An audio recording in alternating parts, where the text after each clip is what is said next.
Hey, thanks for tuning in to That Husband Podcast with me, Black Newborn. And today's episode, we have the privilege of being joined by Priviledge. Priviledge was here in the first episode. In fact, he kicked us off and he's back here. When he was sitting on this table, he was 3 months in and now he's 11 months in. And so we kind of get an update on what's been happening in his marriage. Not only that, we kind of zoom out of our stories and look at broader conversations around what it means to be a husband. Some things that have been posed on the comment sections here on YouTube and all other platforms that we are on TikTok and Instagram. Some husbands have raised concerns, and so we wanted to bring them on the table and really speak about those and iron those things out. So stay tuned. Would really love to hear your comments at the end. What thoughts do you have around these conversations that we are having and topics? All of that is happening on today's episode. Hey, what's up? Welcome to That Husband Podcast with me, Black Newborn. Here we are husbands who aren't where we want to be, but certainly are not where we used to be. We are imperfect, always failing forward, trying to know better so that we can do better.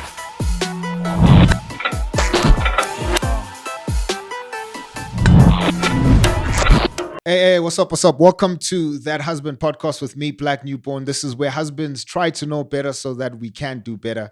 Before we get into this episode, I want to thank everybody who's been supporting us by buying us coffee. There's a link in our comment section that you can click on to buy us as many coffees as you desire so that we are energized to keep on making this content. Your contributions and your support takes us a long way and it really keeps us going here. So please do consider supporting us in that way. Another way to support us is to book me as your MC for your next event, and that's at booking@blacknewborn.com.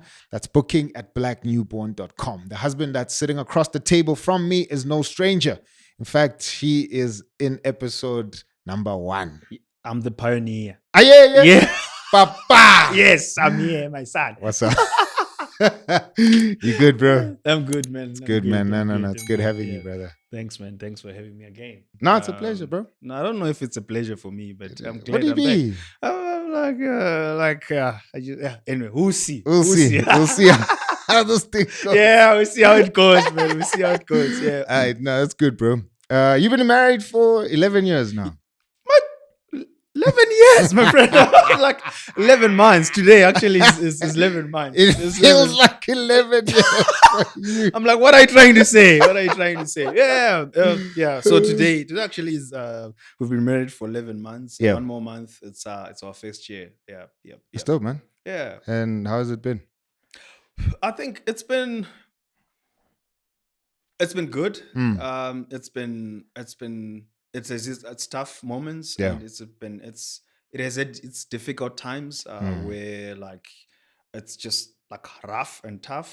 But I think it has been a fair balance of just the joy of the joy and the struggles. But I think the beautiful thing of it is to say, even through the difficult times, just like we look back and say, wow, we navigated together and we're still navigating stuff together and just realizing more and more that like, when you start to face these difficulties in marriage and stuff, and you start to, I think the difficulty, maybe let me back a little bit to say, I think the difficulty with marriage in my head is the fact that there are things that you think marriage is about. There are things that you are told and things that you read about marriage that this is what a husband has to do. I think we touched on it like in the first episode, right? Yeah.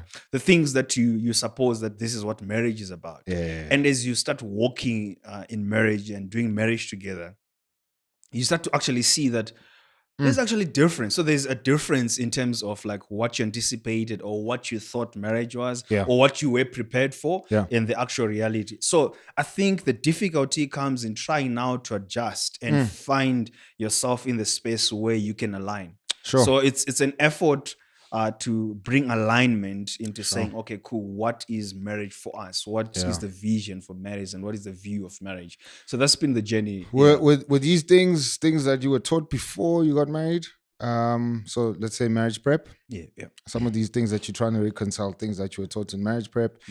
and maybe were the things that you thought about before marriage prep, Mm. just as a single guy, Yeah. that you thought marriage was going to be. Yeah. And now when you take your single guy thoughts, marriage prep lessons, and you come into an actual marriage, Yeah. you're struggling to reconcile some of those things.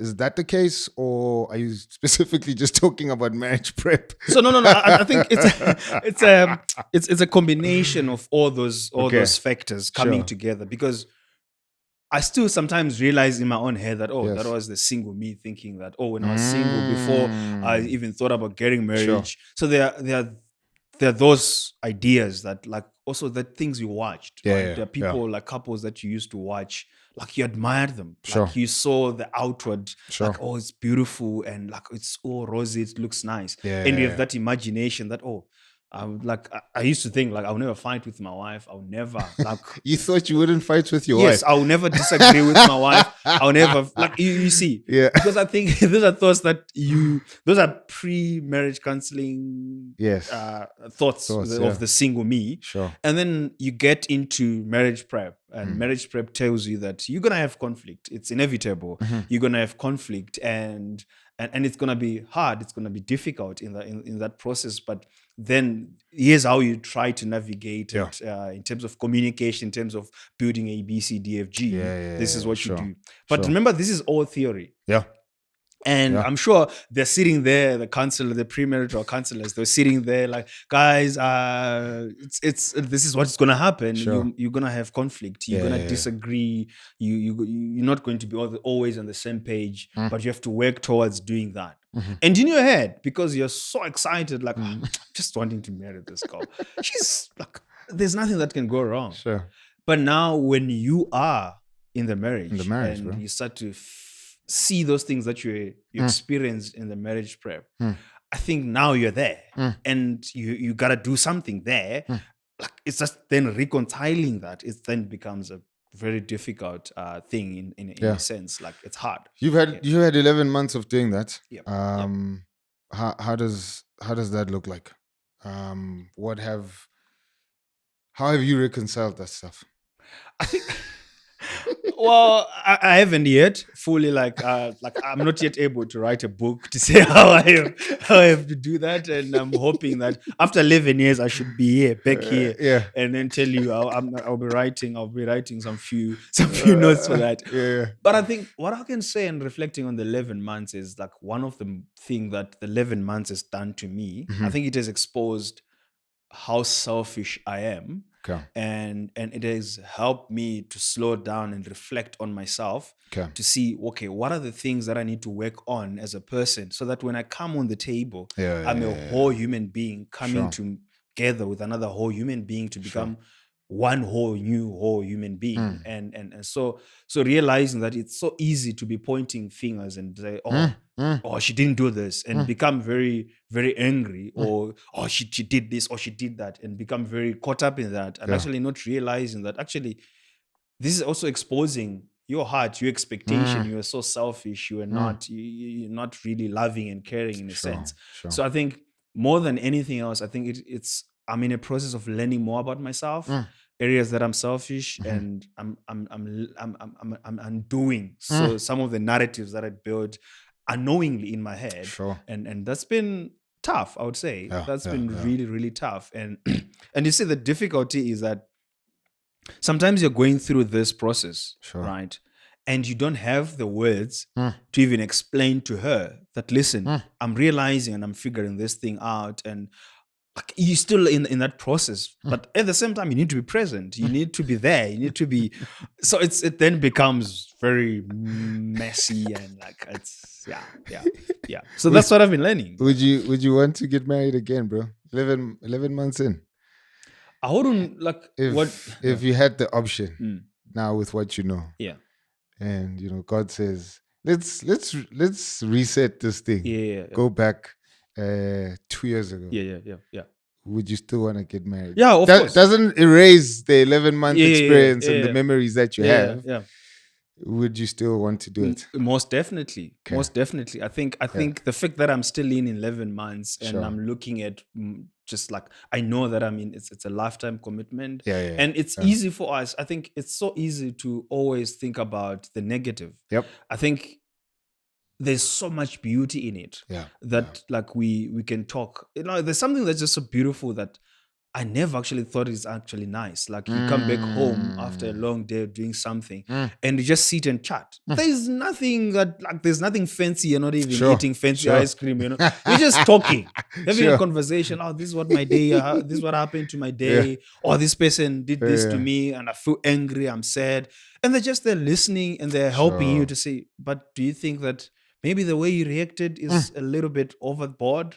Oh, but no, they shouldn't have done that. Sometimes like that conversation, it's like, wow, that's beautiful. So there's so much beauty that is that is covered even in marriage that like without marriage you wouldn't even experience the beauty of that. And I think being myself, the person that I've grown to become, I tell you that the experience of 11 months has made me a better person, just generally interacting with other human beings, not just with my wife and stuff, but just my interaction with other human beings. And when I'm in a space with other people, thinking about them more. And I think it's a characteristic that I've become more aware of because I'm married. Because I'm there, I'm walking, and I'm, oh, see this thing. Oh, my wife would think like this. And oh, how can I make my wife feel better? How can I save my wife and all those things? And it spills over to other relationships. Maybe I was doing it before, but I wasn't aware of it. But now I'm actually even more and more aware of it. I've become more useful and like more aware of other people surrounding me. Yeah. That's dope, bro. Maybe we could chat about two highlights, two lowlights. Do we have to put numbers to these things? Why do you? This guy hates numbers. Whenever you preach, you don't even have points. Yes, exactly. Why? Because we need monkey paws, my man. No. We need to know where we're going. No, you don't trust the Holy Spirit. Listen, you counting 11 months. That's a number. You forced me to count. You are the one who opened it. How long are you married for? 11 months today. Why did you put a number to it? Well, because you said it. It is a number. You need to put it there. Someone started with these numbers.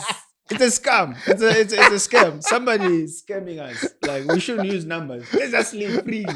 Okay. Yes. Highlights and lowlights. Yes, you see, that's highlights and lowlights. Yeah. I think highlights has been. I would actually come back to the whole idea of understanding conflict.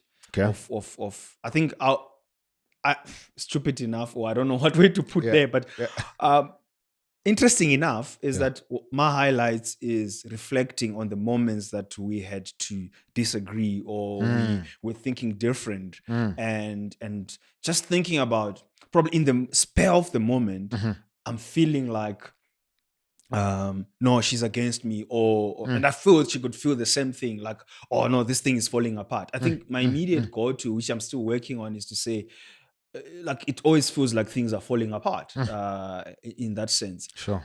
But the highlight of it comes in the sense, like, when we are past that phase, or we've passed whatever conflict, whatever struggle that we're going through, and look back and like, wow, we're still together, we're still committed, we still there's no threat of like, listen, you've bored me, I'm sleeping on the couch, I'm like, no. There's always that beautiful drawing together, like, in the moment, yes, you can exchange words, sometimes bitter words, but there's been a quick realization. And I think for my wife, she has this way of, like, even in the middle of a conflict, she just tell me that I love you.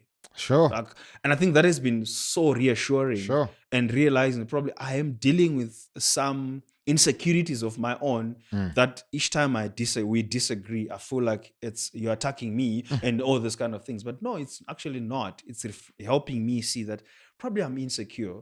How then can I be secure in a disagreement and talk about it as a mature person, as an adult Sure. person, to say, oh, well, you want to eat rice today, but I don't like rice today. I want chicken, or I want pap, I want this, Sure. in a way that doesn't feel like, oh, so if you're doing this, then it means you're working against me. So I think that has been a highlight. I think that narrative sinking in my head to say, we can actually disagree united, if that makes any sense. Yes. We are disagreeing, but actually we are united force. It's Yes. because we're united that we are actually wanting something that's perfect. Sure. And I think still, bro, that has been actually a beautiful a beautiful like highlight to say like, wow, that's been a joy for me. And then the low light, let me think. I think the low light is actually just also built on that. The low light, figuring out how to communicate in a way that's clearer.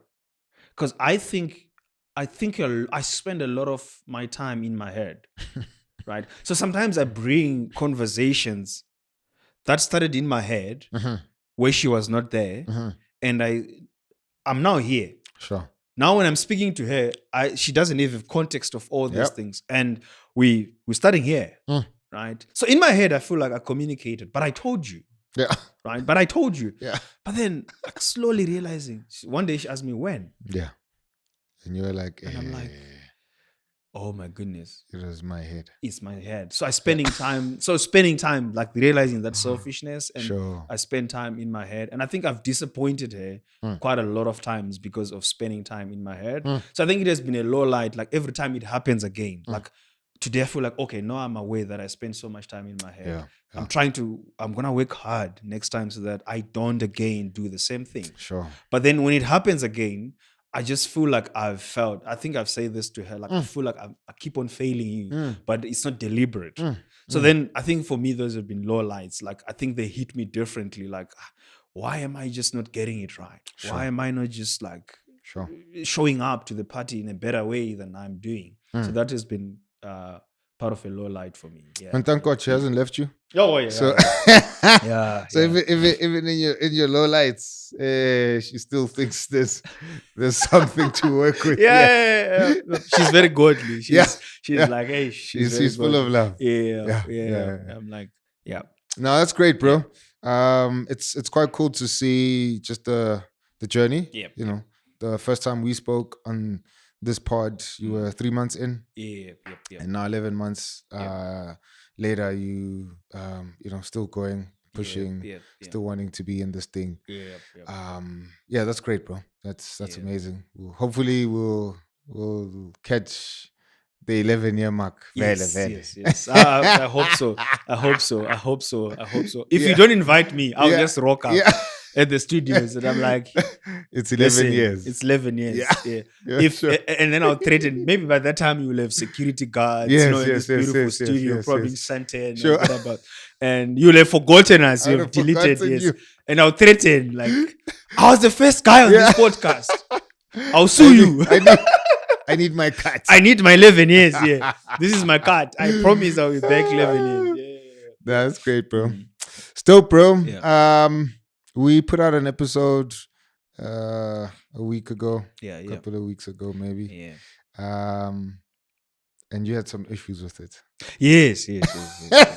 Well, look at you're not even hesitating. No, I'm not. I'm not. So I had to think a lot about it. Actually, I have issues, right? But there's one particular one. Yes. That like it's in the like that I thought like it's we need to unpack it. You and me. Yes. And maybe putting it out there, not a disclaimer, but just putting some context is understanding that people who listen probably are at different stages and at different levels, right? Yeah, so I sit there. I think it was last week. You did it a couple of weeks ago, and then you also like reference it in the last episode with your wife, where like probably the tagline you would remember it better, or the phrase that you said is to say she's not insecure, she's just not loved. Yeah. Like I want you to unpack that. I want you to unpack that because like maybe unpack it and then I'll No, come I in. will. So what's the issue first? Yeah. So what's the issue with that thought line? So the issue is Yeah. it presupposes that whatever she's going through Yes. is because she has not been loved. Yes. And then the issue is Uh-huh. I know dudes who are doing their best. Yes. They're showing up. Yes. They're there 100%. But it's not reciprocated. Mm. I know dudes that show up, but Sure. like they're not celebrated. Like Yes. they're trying. Like every time something goes wrong. Because Yeah. here's the thing. I think in one of the podcasts we're talking about understanding the fact that sometimes she can be going through stuff and it's not your own fault or responsibility. Yes, Probably yes. she's anxious about other things and that kind of thing, Yeah. right? And her own personal insecurities, that has nothing to do with you, right? Yeah. But then now we come to this place and then say like she's not insecure, she's not being loved. Yeah. Then how do you then speak to a dude who is showing up every day, Yeah. who is doing everything to just show up that they can? They don't have context why they've learned this. They don't Yeah. have probably a father or an Yes. email. They've just decided They've in been their brain, trying. like, listen, I'm gonna be a present husband. Yes, I wanna yes, love my yes. family and stuff. Sure. But then it's not reciprocated. Sure. How then does Yeah. is there a middle ground to speak about that? Like how do you There is. Yeah. There is. So maybe there's 4 categories Yeah. of guys, husbands, that statement hits. Oh. So the first category is the dudes that thing was really directed to. Okay. Okay, so that's the dude who's not loving his wife. Okay. That's the dude who is not showing up. Is not being what a husband is supposed to be. Yeah. Right? Because when I started that whole spiel, my thing was, speaking about how the man is meant to love. Okay, and our love then is expressed in many ways. It's expressed in providing and protecting. It's expressed in the physical affection. Whatever is required for our love to be seen could be expressed in various ways. But we need to be loving. And so that's where that statement comes from, or that thinking initially, to say all men, married or unmarried, wake up. You're a lover. Right? That's who God has made you to be. You're supposed to be loving. We give, right? And the biggest part of who we are that we give is our love, right? And that's the most intimate way that we can show up. So there's men who are not doing that, husbands who are not doing that. And so that was directed to them first and foremost. Love your wife, okay? Because she is experiencing a lot of being unsafe. She's experiencing a lot of insecurity. And it's primarily because you're not loving her at that point, right? Sure, you can argue that she has other insecurities, childhood stuff, maybe lack of confidence at work, whatever. But those things, I would argue, are exacerbated by the fact that she's not being loved at home.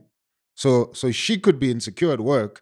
Maybe she has somebody who's in competition with her at work and whatever. And she's not fully showing up the way she can, right? And that's fine. You can argue, man, sure, just do your work better, maybe, and compensate for your incompetence, and you'll show up as somebody who's fire at work, right?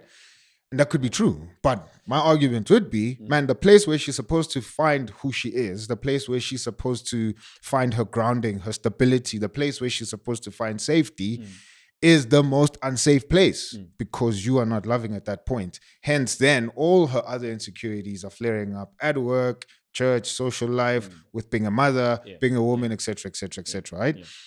Hence, I said in that video, I'm not saying that, if you love her well, her insecurities are not going to be there.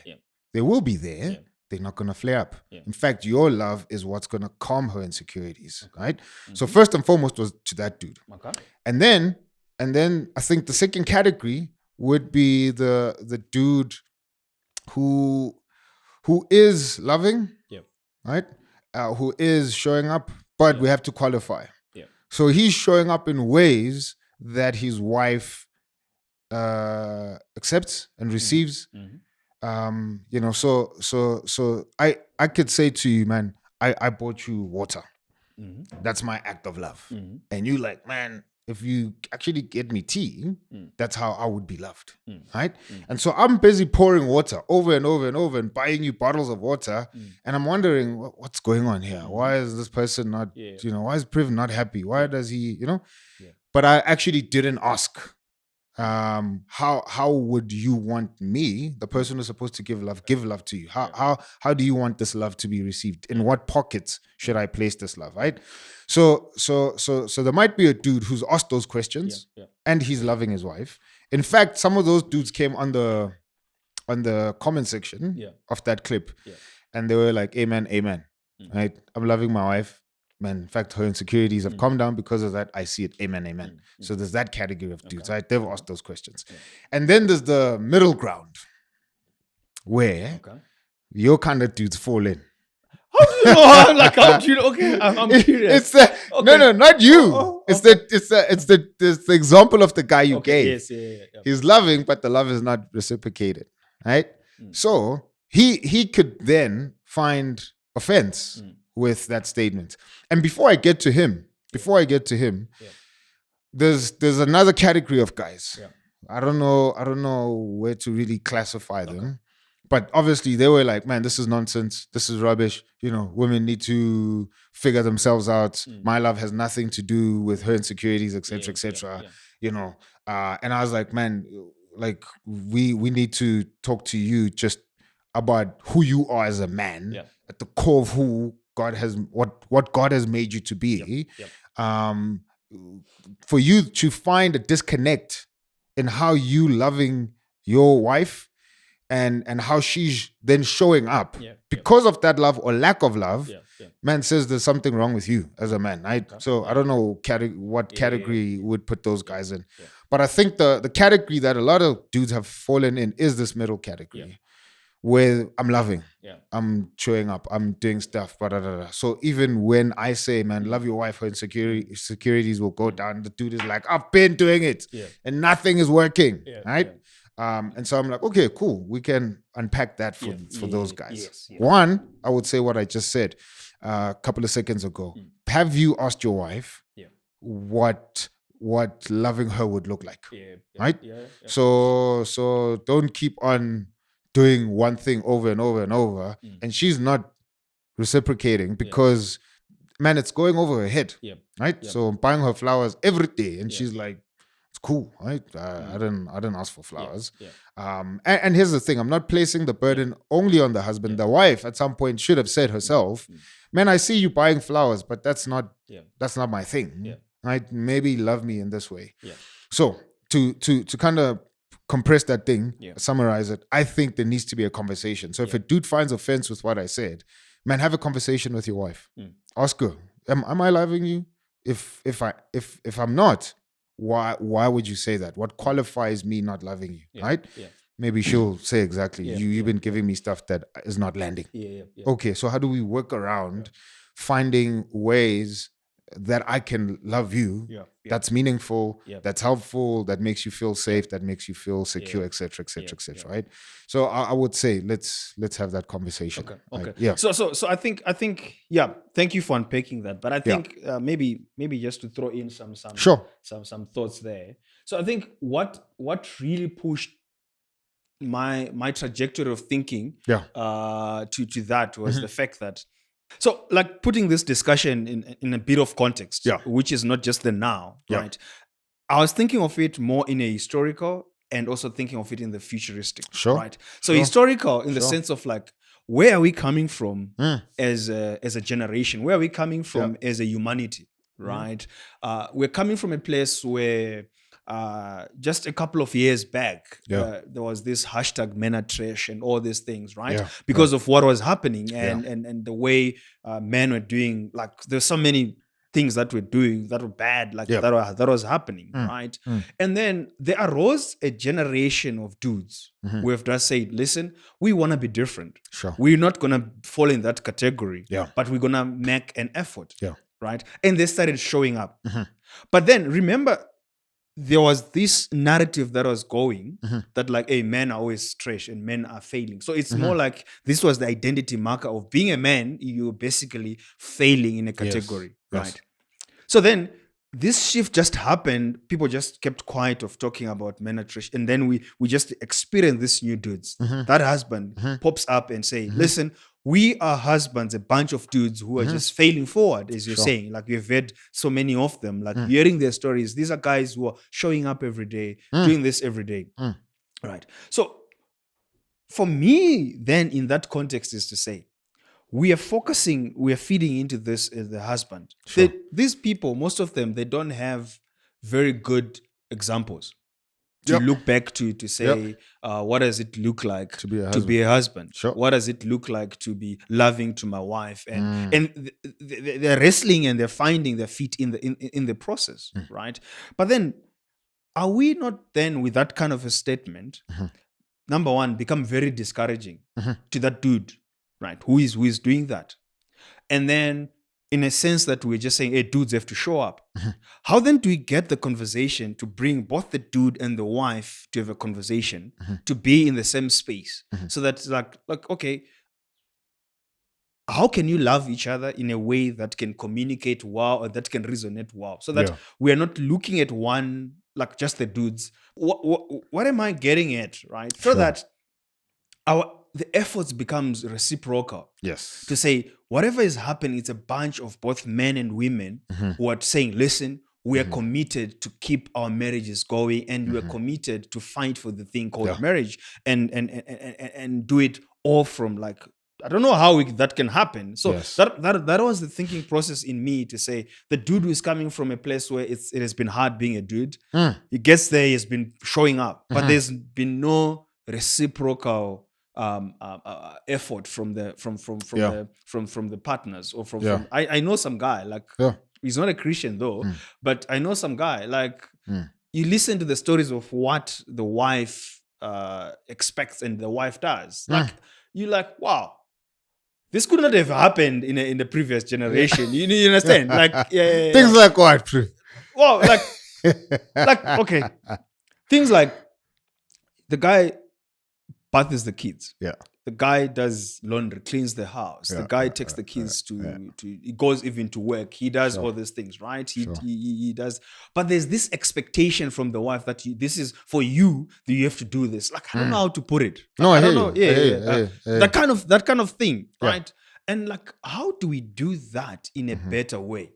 Because I do feel like we're living in a world where the roles, or the gender roles, have been like, I don't know, like have been like they spill into each other, into it's not as clear cut, and worse with now a mix of culture, like the multicultural global world, whereby this culture looks at things like this, that culture looks at things like that. Let me give you an example. In my culture, where I come from, right, a Christian man, like a godly, like I can give example of my father, would never be in the kitchen, would never cook.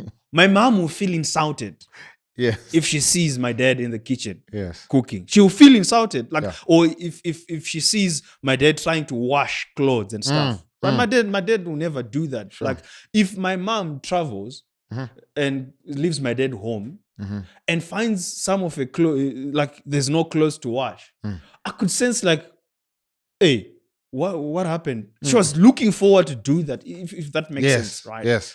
But a generation later, his son, I don't think twice. I'll go to the house. I'm keen.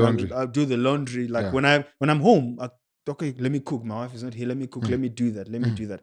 So that there's that kind of a spilling of roles and responsibilities and all those things. So all that to say, how then do we help husbands who find themselves in that kind of situation? Because if this guy goes back to his father or to his uncle and say, listen, how do I love my wife? Or how do I do this better? It's like, hey, the first thing, stop washing. Stop doing this. But so this guy finds himself in a very difficult position. So how do you speak into that guy so that guys don't end up feeling like, no, these guys are just like throwing in that thing.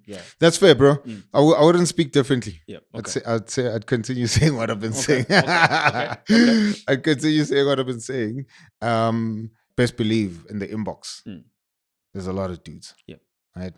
There's a lot of husbands that are like, man, here's what's happening, or man, shout outs for YXZ, thank you for ABC, thank you for 123. Okay. Well, maybe let me pause yours Yes. there. Probably you can give us a little bit of context to understand that. Sure. In your own analysis and in your own thinking, as a person who's seeing this kind of thing, Yeah. is it just because I think generally I might be over generalizing this. Yeah. Let's say I think female like on Instagram on these things they watch and they do when they have a comment they do put it. Yeah. But me, for example, if I've I can watch something and I like it and I'll pass it without even liking it. Sure. I don't know. It's just a dude thing. I wouldn't do that. I wouldn't comment something public like that.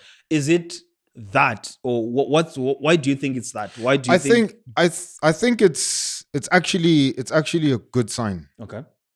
Because you can watch something.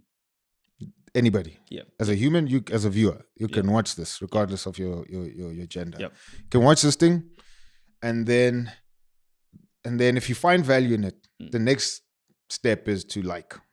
Okay, that doesn't take much effort. Just click a button, you like the thing. Okay, the next step, man, that takes a little bit of courage for you to put a comment. Because then you're putting yourself out. People see your thoughts. And then the step after that is sharing this thing. Okay. Because then you're putting your name behind it as well. You're saying, I believe in what these guys are saying and doing, and I endorse it. You're sharing it with your people. And so you're putting your name and your reputation behind it, right? I think, considering what it is that we're doing here, for a husband to then come into my inbox, man, that's the ultimate for me. Because this dude is a man.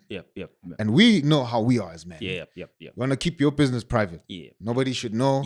Because that's going to hamper with your masculinity, how you show up, how you think people perceive you, etc., right? And so in public, you might not want to put a comment because you might think, hey, if I just fought with my wife. I just watched an episode now, and this dude is saying, go apologize. And I'm like, man, but my wife hurt me. Right? Okay, then I'm spilling my business out. But instead, I'm going to go to Black's inbox. Be like, man, I saw what you said there. But hey, man, my wife actually hurt me in this way. Right? And so it takes a lot for another man to go into another man's inbox and be vulnerable. And just be open and be transparent and just be like, so I'm like, man, it's a good thing that dudes are in our inboxes because they could be somewhere in a dark room, right? Possibly frustrated with how their marriages are going, and then they do the unthinkable, right? Take their lives, or they could just be like, screw all of this. Let's find a bunch of boys. Let's go drinking. Come back home, numb myself. Don't engage with my wife. Right? Worst case scenario as well. Right? Or they could stonewall. Or what's another word for stonewalling? Give a cold shoulder. There's a phrase a word I'm looking for. But basically, English is not my. You come from an African country that has the highest English, so I don't know, dog. If the country has English, doesn't translate to you. So you can stonewall, and stonewalling is being indifferent. Coming home, your wife talks to you, and you're just like, yeah, sure, whatever, right? Yo, Priv, have you done dishes? No. Why? I don't care. But this hurts me. Don't care about that as well, right? Man, that's gonna be hard for the wife, for him, for the kids. Just gonna be a very, very unhealthy, in fact, a dead marriage. Okay. So for these guys to then be like, man, I'm gonna come into the inbox and let's and we've chatted. Chatted, man. Let's walk the dudes, right? Man, let's try this, try that, see how this thing is, man. I'll hold your hand, I'll pray, here's what I know. Hey, let me refer you to this dude, etc., right? So for me, man, that's a massive thing. That's a massive thing, right? And then to kind of then circle back to some of the thoughts that you shared. So I would say, again, I wouldn't change anything that I said because I'm that guy. I'm that guy who didn't have a dad who told him how to be a husband. I'm that guy who didn't have a father to say, yeah, this is how you love, or this is, you know, how you resolve issues. This is how you lead, etc., Yeah. etc. I didn't have that, Mm. and so as I get married, Yeah. I'm finding other dudes who are not my father, older men, right, who have been married for a couple of years, Yeah. pouring into me. I'm observing their marriage, etc., etc. And obviously, you know, this marriage is on the job training, Yeah. and so the past 10 years have been that for me as well. You know, Yeah. just training on the job, Yeah. failing, finding somebody asking when I failed. Yeah, what's the thing? Yes. Okay, sitting with David. Okay, I think we all popping here. Yeah. You know, okay, let's go find another dude. Okay, maybe this one we're crying. Maybe this one I'm gonna chat with my wife and be like, hey, what's actually happening here? Yes, Right? yes. Oh, I'm learning from that. Okay, next time I'm gonna do something better. Right? Yeah.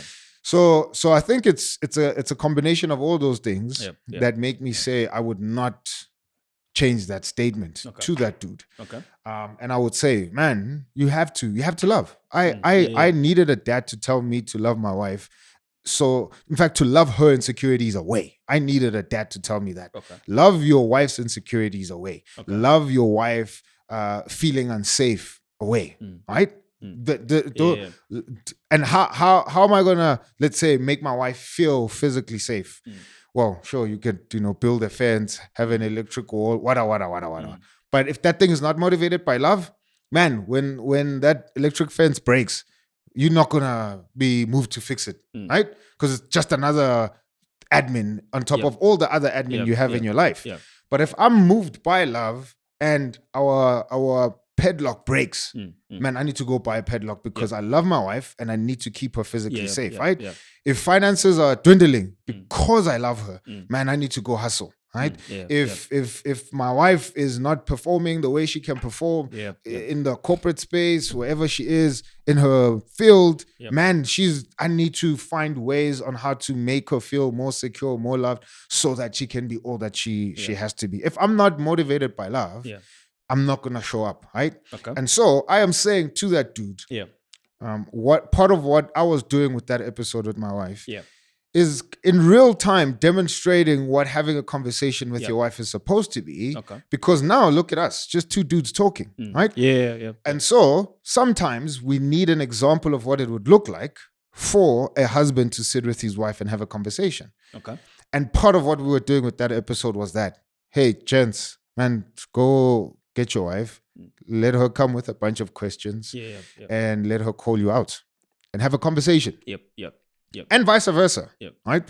Because somebody came into our comment section and they said, well, if I need to love my wife's insecurities away, who's making sure my insecurities are calmed down, right? Exactly. So it's part, exactly. So it's part of those. It's part of the the whole why I had to raise that with yes, you. That's fair.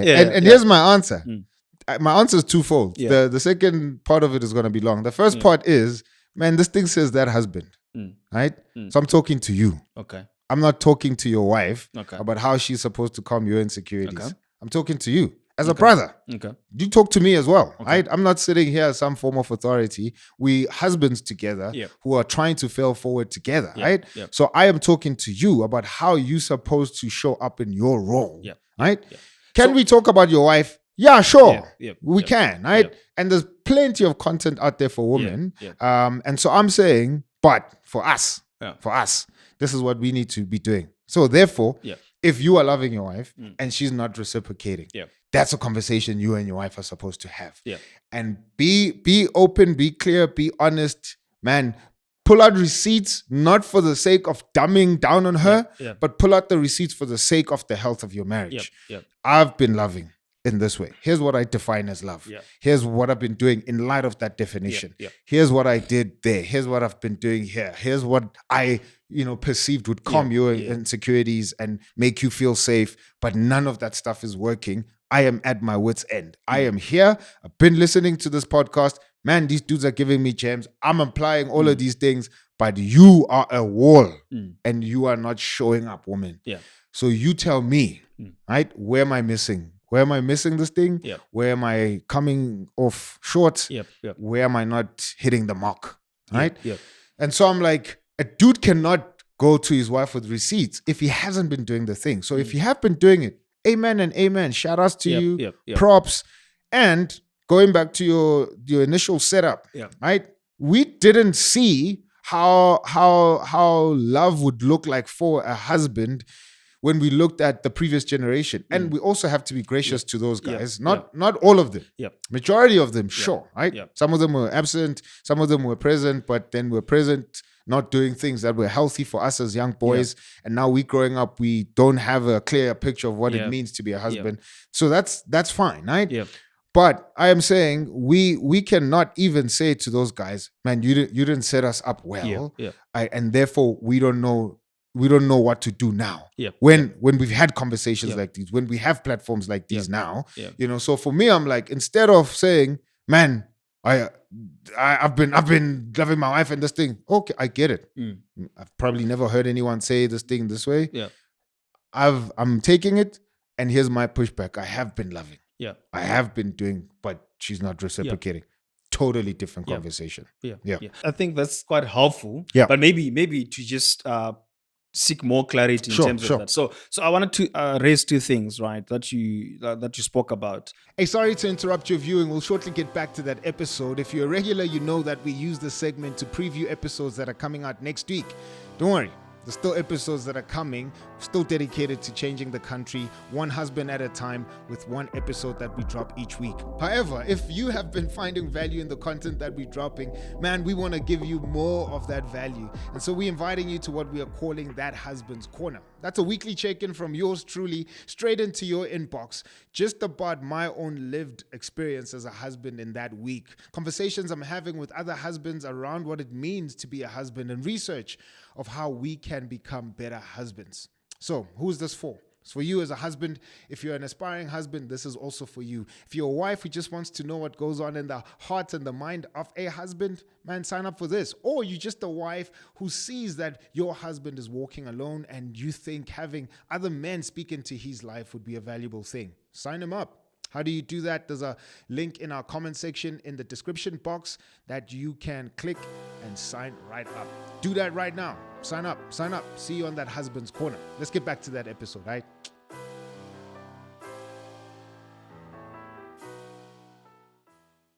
I think that's quite helpful. Yeah. But maybe to just seek more clarity in terms of that. So I wanted to raise two things, right, that you spoke about.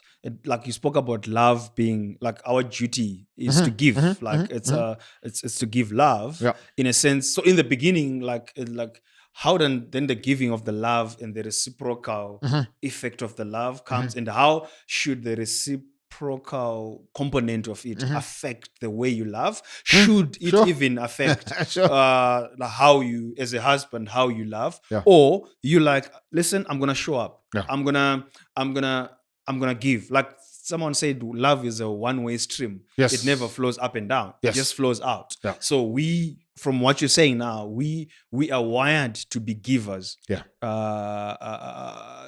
More than receiving, in a sense, right? So what I'm hearing you say is like, to the dude that we were talking about earlier, who's like, but listen, I've been doing that.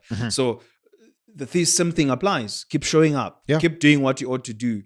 And she also has her own responsibility that she needs to take care of, right? That leads me to then a second question to say, right, I hear you to say, I show up every time. I'm giving love, and I think there's joy in giving love. I think I've figured that out, right?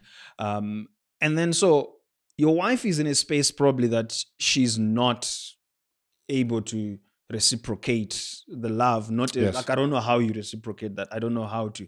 But then there's then that idea that you raised in your thing, the idea of leading your family.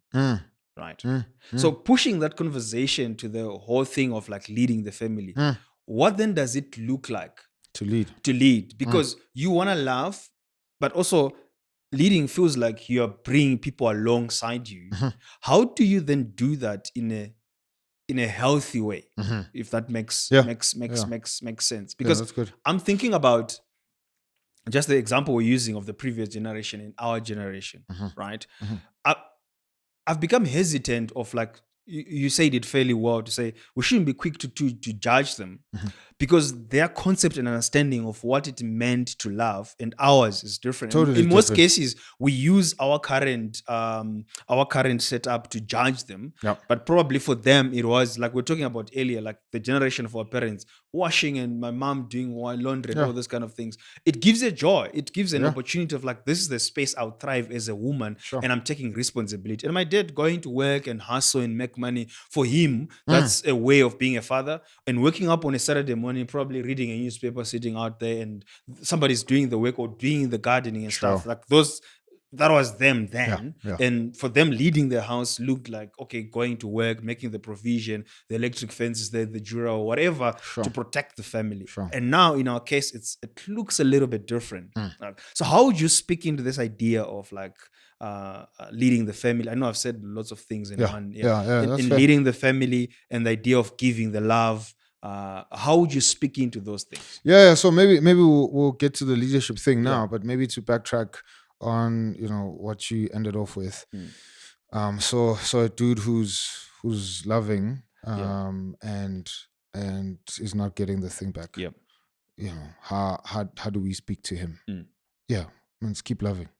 Keep loving first and foremost. We have to address the fact that your wife is not reciprocating. We have to address that. But your love or giving of love is not based, it's not predicated on your wife giving something first or giving something secondly, right? You need to love because that's what God expects you to do. You need to love because that's what God designed you for. If you don't love, your soul is going to die as a man, right? Your soul will slowly die, right? Men who don't love become dangerous in an evil way. But men who love can harness their strength and become dangerous in ways that are healthy. Okay. So you've seen a soldier, two soldiers. One is motivated by hate, one is motivated by love. Right? The one who's motivated by hate, man, that guy's gonna trash the war zone, right? He's gonna destroy everything in his way. Right? Not gonna care about anything. He's gonna care about himself. That's it. And he's gonna destroy whatever stands in his way, right? So he's gonna destroy the enemy. We have to destroy the enemy, but he's gonna destroy infrastructure. He's gonna destroy anything, right? And not even gonna care necessarily about how he shows up in that war, compared to the soldier that is motivated by love. The soldier that's motivated by love knows that I can't just destroy everything. I still have people that I'm protecting who need to live after this war. Okay. So I will use my strength, be dangerous towards the enemy so that I can kill the enemy, but not destroy everything in the process, because I still have the people that I'm defending. I still have them. After this war, they need to find pockets in how to live and continue in what life is, right? And so the dude who's not motivated by love, man, that dude is dangerous in evil ways. But the dude who's motivated by love, who has love, the man who's loving, that dude is dangerous in ways that are healthy, ways that are going to be beneficial for the people he's protecting and the people he's loving, the people he's leading, which takes us to the thing, right? So maybe before we go to the idea of leading, like the thought of like, would you say that to a dude who is feeling tired of like being in, like loving the wife and there's no could you, just from the top of it, do you think that probably it's what his expectation of being being loved look like, or you use the example of what God expects you? That means it's something that's motivated from the Bible, and what you say, like the Bible says, husbands, love your wife as Christ loved the church, and I always, that verse scares me, because if I think that Christ loved an unlovable church, that is always like, you understand what's going on in the name of the church now, but then Christ still loves the church. Like even that guy who is lying to people and like in the name of church, like even people who are hating people in the church and stuff, but still Christ loved the church, and he continues to protecting, like what you're saying, like he's guarding his church, his family, and protecting it against the enemies. But is it is it true that like we as men don't respond to actually being loved, but actually just being respected and submitted to? Sure. Which we'll get to. That's the thing, right? Okay. And you hit the nail on the head there. Using Jesus is a perfect example. Yeah. Right? Yeah. Matthew 26, 50 to 54. Perfect example. Yeah. He's about to get arrested. Yeah. Peter takes out his sword, chops off the guy's ear. Right? And then Jesus puts it back. Yeah. Yeah. Right? And says to Peter, "We are Peter, though." Right? Yeah. That's the New Living Translation. Yeah. We are Papa. We are Papa. Right? Puts the ear back. Right? And 53, 54, what does he say? Don't you suppose that if I wanted to call on my Father, he would summon 12 legions of angels? Yes. Yeah. Dangerous. Yeah. Jesus says, man, if I wanted to destroy these guys who are arresting me now, if I wanted to destroy their whole army, where na Peter, you think I can't call on my Father to bring down 12 legions? Yes. A legion is 1,000. So he's flexing. Yeah. 12,000. Yeah. Right? Yeah. And so he says, man, listen, one angel could destroy Jerusalem. 10 angels could destroy the Middle East. 100 angels would probably destroy the world. 12,000 will destroy the universe and anything in existence. Right? And so Jesus says, if I want to be violent, I could. Right? Yeah. But I'm motivated by love. Yeah. I'm going to be dangerous in ways that still protect the people I'm saving. So you can't destroy the planet. So he deals with the enemy. Yes. Kills the enemy. Yeah. Does not destroy the planet. Yeah. Because we are in it. Yeah. And he has to save us. He's motivated by love. Yeah. If he was a lunatic, as some people supposed he was, he would have blown this whole thing up. Would have killed us in the process, the people that he would have claimed to save. And so the dude who's motivated by love, man, protects, provides, loves in ways that are meaningful for the people that he claims to care for, compared to the dude whose heart is cold and now is evil. Because he will destroy enemy, including the people he claims to protect. Right? So that's why I'm like, man, perfect example of that. Right? Which then leads us to the leadership thing. And before we get there, your thing on what a man is supposed to be which I said earlier on, I would have answered that dude's question in two ways. The dude who said, if I calm my wife's insecurity, who's calming my insecurities down? Well, one, if love is a one-way street, that's not a question love asks. But secondly, man, your wife is supposed to submit to this vision that you've called her to, right? She's not submitting to you, Nje, as a Tom, Dick, and Harry, as a Priv and a Black. She's submitting to this vision that you've called her to, right? And here's the thing, let's be fair. Let's be fair, dog. Do we have a 3-point, 6-point plan of what this vision looks like? No, we don't. You see, that's why I don't use numbers. That's why I don't use numbers. Like, I knew I was a good man. No, we don't. We have some structure of this vision. We have some vague sense of it, right? On our best days. On our worst days, man, we trying to find footing. We don't even know. That's most of the days. If we have deadlines, we don't know what we've missed. But on our good days, man, we could sit with our wives and say, this is what I'm hoping for us. This is where I want to take us. But even that, it's unfold. You have it, and in real time, it's unfolding differently because you're not dealing with employees. Your marriage is not a company. It could function as an organization to some extent. Sorry, but it's not a company.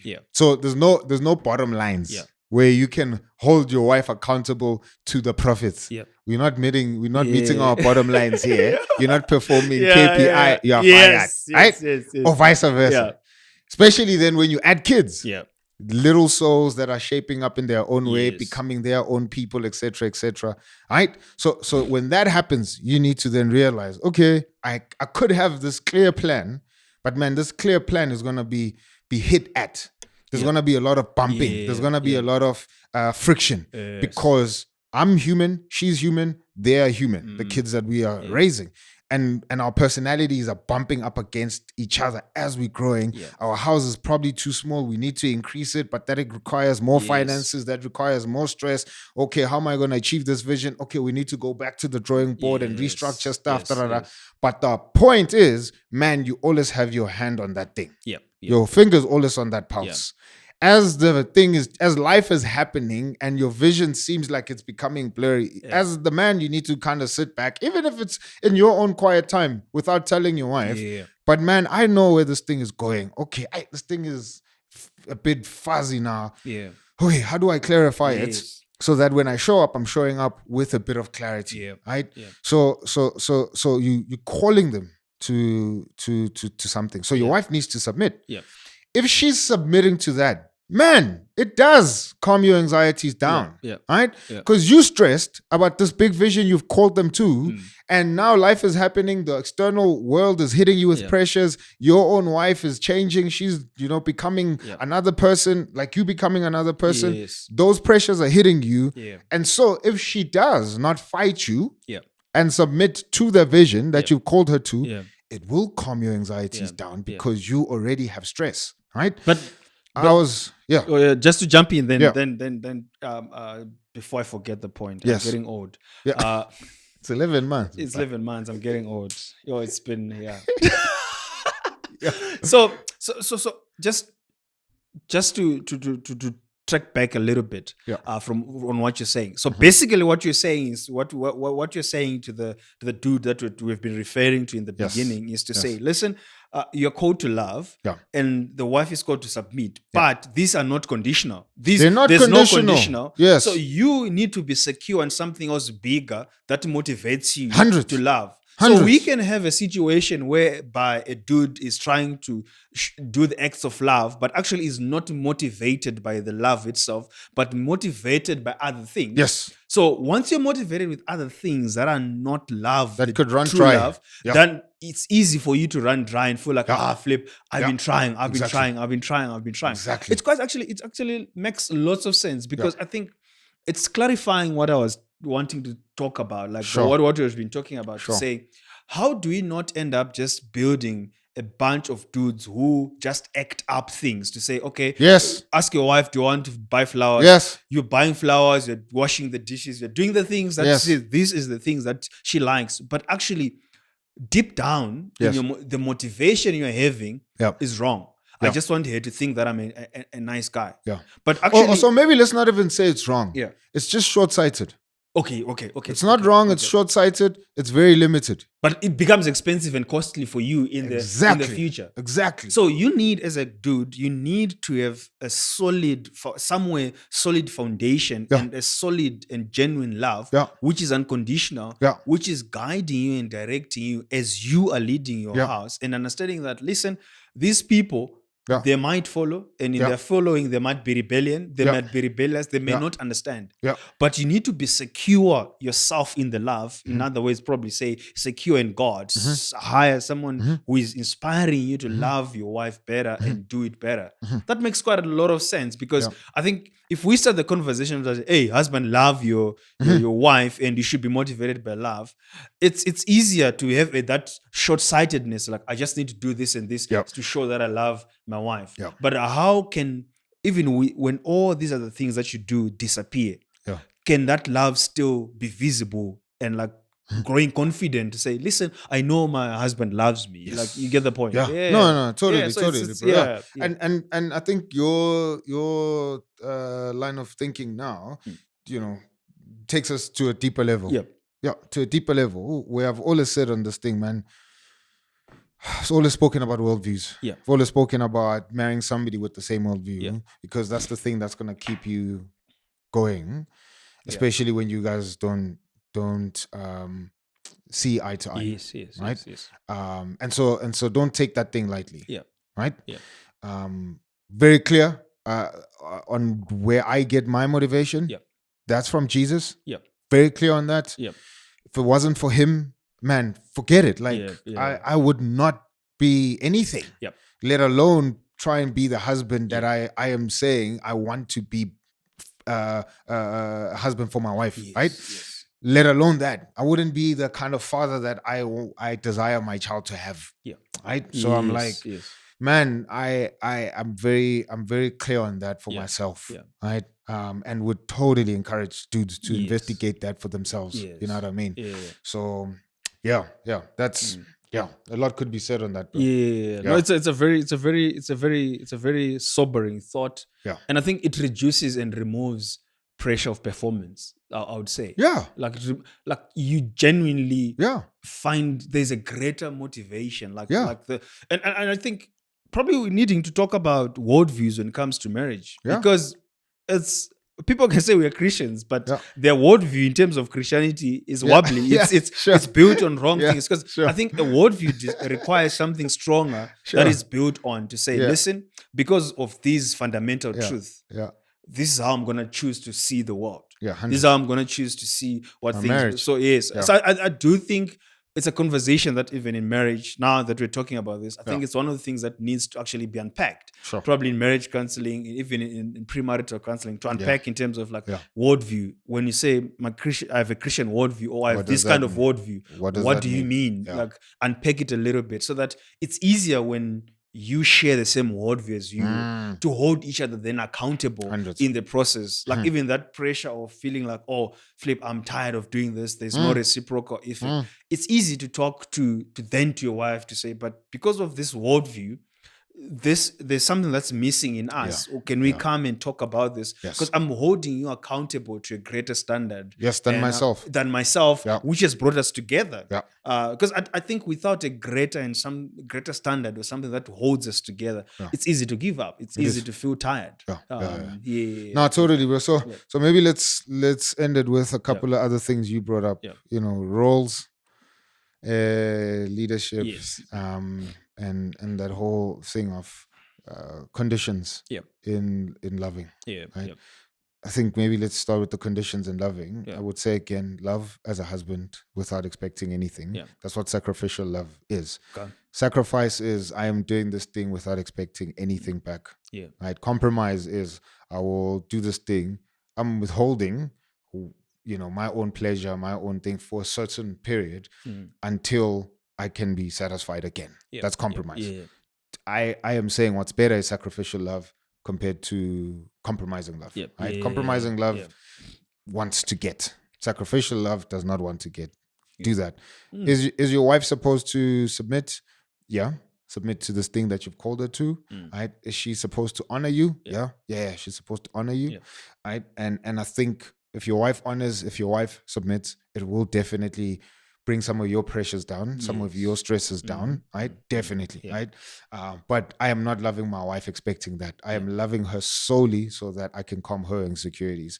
Man, she has to do the work herself to respect and honor and submit so that I could have my pressures. If she's not doing that, man, standard that's beyond me, I run to Jesus to say, I am pressured right now as a husband. I am pressured right now as a father.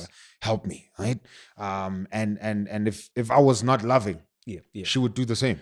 She would go to God. She would go to Jesus, and Jesus would calm her insecurities. But now that He's brought us together, He's commanding me to do that for her and commanding her to submit, respect, and honor. So that's that. The roles, man.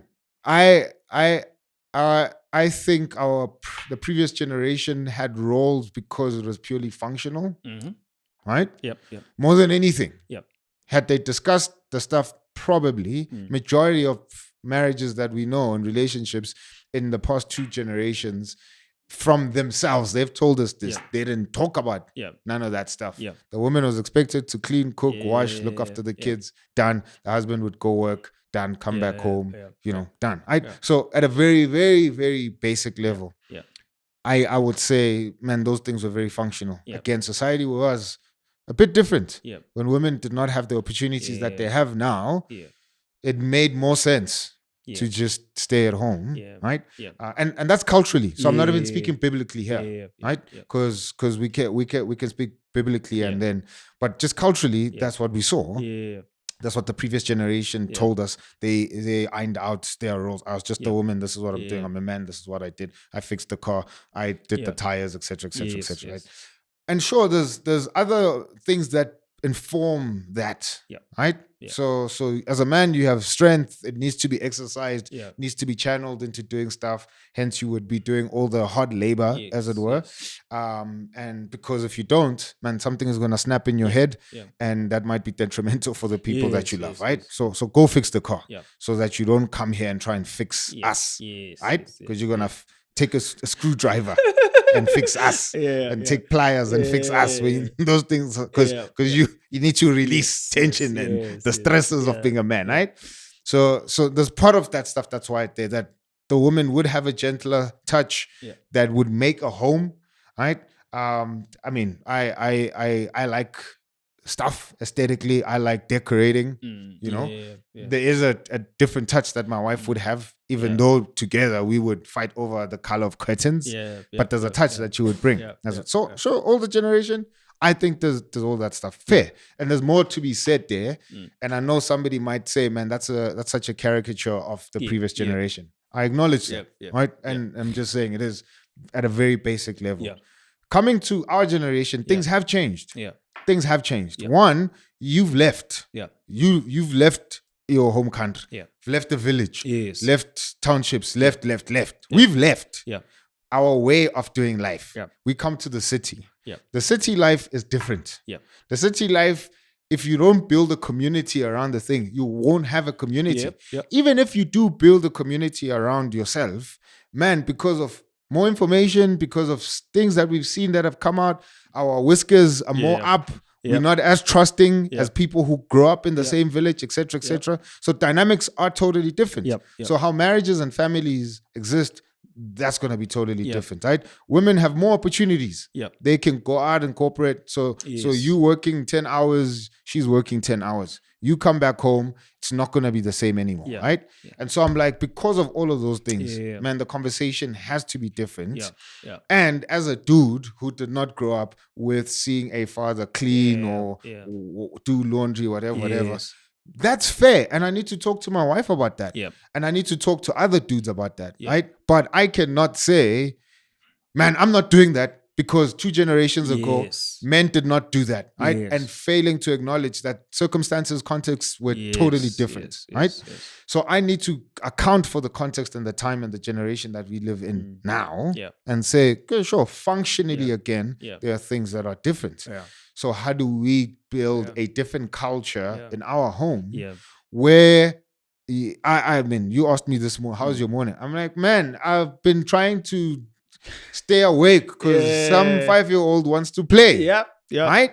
Where I grew up, man, at 8 o'clock on a Saturday, I would have been out on the streets playing with a bunch of other 5-year-olds who were already out as well playing. But now we can't do that. So the thing looks different. Okay. So my energy is going to be depleted in ways that my father and grandfather's energies were not depleted. So that needs to be taken into account. My wife has a job. She's coming home. She's cooking. So on the weekends, man, do I have extra energy? Maybe I do. How can I then help her to kind of get her energy back, or vice versa?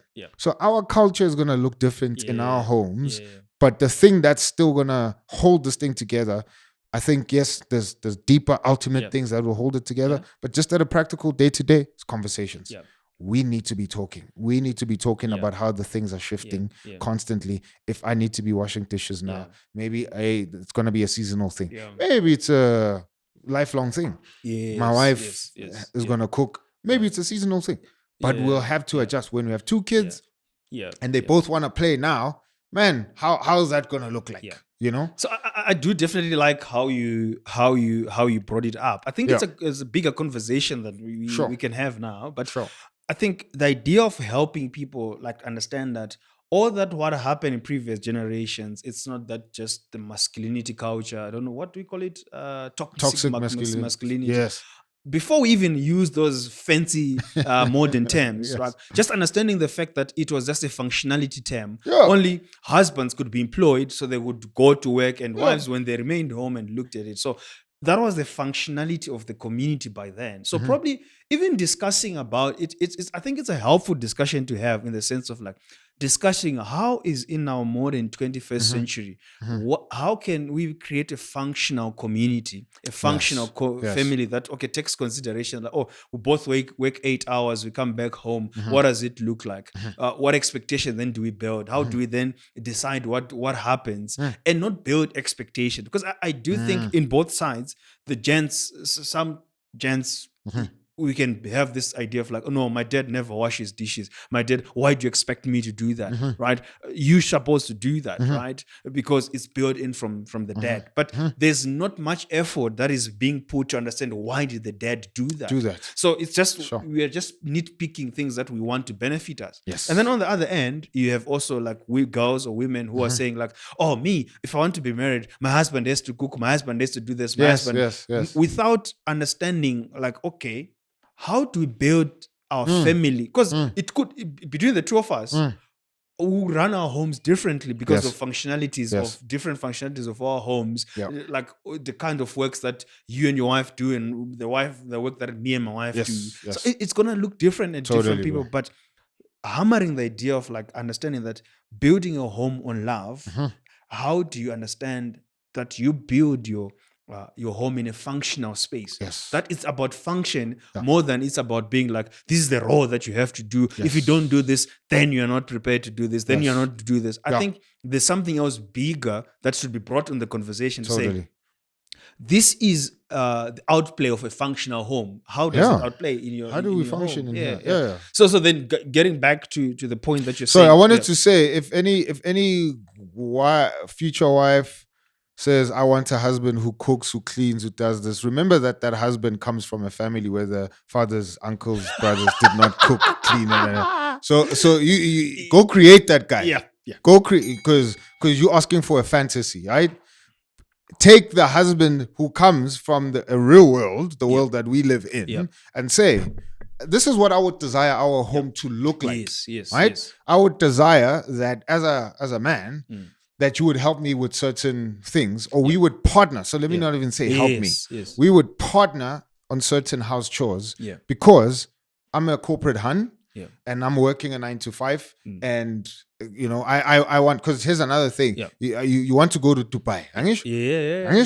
So if you want to go to Dubai, you want to drive 2 SUVs, you want to take your kids to private schools, and you want to live in an estate, and still have your husband and you cook together, clean together, do dishes and laundry together. Man, go find a Bill Gates for a father. Or go find somebody who's going to sponsor this marriage. Because in reality, some things are going to be compromised. If you're going to work hard, right? That means you're going to spend long hours at work. And if you spend long hours at work, it's going to affect your parenting. And besides, before we even get to parenting, it's going to affect your marriage. It's going to affect your bedroom. Right? So just know that you might be working hard so that you can get to Dubai. But by the time you get to Dubai, you're going to get to Dubai, sleeping in a fancy hotel, facing 2 sides of the hotel room. Because you've been working so hard to make the money to go to Dubai, and you've neglected your whole marriage the whole time. So just know, if you're going to go to Dubai, certain things need to be compromised. And it might not be compromising your bedroom, might not be compromising your marriage, but you might not have enough time for your kids. Maybe it's not your kids, but you're not going to have enough time for other extracurricular things. So you can't go play golf. You can't go do whatever. Because time has to come from somewhere if we're going to meet our desires, but still live in a practical and real world, right? So I'm like, have the conversation, look at your lives and say, what is it that we want? How are we going to achieve that? What is it that we're doing? What do we need to take out of this equation, right? So that at least we all coming to the table with realistic expectations, right? No, and I think that's a very powerful way of describing it, and just working up to the reality. I think most of the struggle is sometimes, like I was saying in the beginning, that my struggles were just building like the fantasies I had and ideas I had about marriage or and trying to live into the reality. Then this just destroys the whole thing and creates a very a tough mountain for us to climb. It's Sure. we build our own mountain to climb, Sure. and when we struggle to do that, we want to blame someone else to say Sure. like, "Oh, you wanted to do the Dubai life. You wanted this, but you never thought of like what is more important, Dubai or building a home." And then probably as you do that together, the time will come that you'll Sure. be able to do that. So Sure. I do see that like it's a challenge for a generation. Yeah. It's a very tough thing, man. No, that's good, bro. Yeah. Priv, Yes, man. appreciate you, man. Thank you so much, man. Thank you. You came to grill me. Thanks. Yeah, no, it's been fun. Like I wanted to find out. Like I told you, like I want someone to ask you these questions. But well, it was good. It was good. And I think just to take away from this, like just the scenario we're building in the idea of like that husband, I think there's something that I think we need to land on to say it actually help each other realize that the fact that you are a husband, God is like, I remember in the first episode we talked about God. It's a God-given mandate on Sure. you, Yeah. and we can't mince those words. Sure. And that it's God is expecting you to do that, Yeah. and as you do that, and you're leading in love, and you're not leading your wife into submission, but you're leading your wife into Christ. Sure. And when your wife is in Christ, I think that's where it's easier for her to submit to you. Sure. So I think the struggle is sometimes we want to force our wives to submit to us. Without Christ helping them to do that. So it becomes a very difficult thing. So I think there's perspective that then is built in terms of that. So if we're doing it, understanding that it's a God-given mandate, it's not as tiring as you would think about it. It's not like, oh, this is boring. Yeah. But every time you try to love better. I was talking to a friend. I always said, I'm thankful for the trials and difficulties that happened through in our marriage, because I love my wife better. Yes. Not that I didn't love my wife when I married her. Yep. But when we went through the difficult time, I saw how deep love could be beyond just the normal thing. So I think it's a better way of seeing as you're talking about it. Yeah. No, thanks for that, man. Appreciate you, bro. Awesome. We'll see you in 11 years. Yeah, 11 years. I'm coming back. 11 years when you guys are rich. Yeah. That's good, bro. Awesome. Thanks for tuning in. Again, this was such an amazing time for us to unpack things and chat about the importance of the dynamics of marriage, the dynamics of being a husband and how we navigate this thing. Hope that you're encouraged. Hope that you found value from this. Please don't forget to like, to comment, to subscribe if you haven't, so that you know exactly what we're doing here. Hit the notification bell. It will update you every single time we drop an episode. Every Wednesday at 11:30. From me, Black Newborn, That Husband Podcast. We'll see you next week. All right. Peace.